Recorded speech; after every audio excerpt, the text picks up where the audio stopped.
H-beams and box girders run 3 or 5 meters. The robot's arm is only 1.5. Fixed base. The robot reaches the middle and stops, and the part has to be unclamped and refixtured.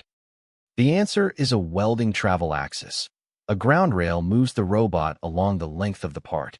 The robot rides on the rail saddle, and the torch covers the full seam in one uninterrupted run.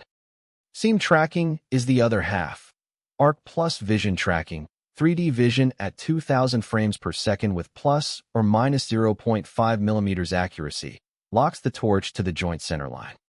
Across the part length, seam undulation and fit-up variation are corrected in real time. The torch never loses the joint. Two-station relay on the rail. The robot welds one side while the operator loads the other. The robot finishes one beam and indexes to the next. Arc time stays full. 3 outcomes follow. The long seam runs in one continuous pass. Seam consistency reaches the industry-typical 99% acceptance band, and 2 welders are freed up per cell.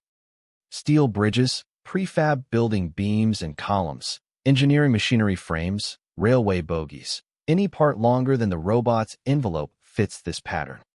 Long seams stop being capped by the robot's reach. The robot rides the rail and welds straight through. This is EVST. We integrate ground rail, seam tracking, and welding positioner into one long part welding cell.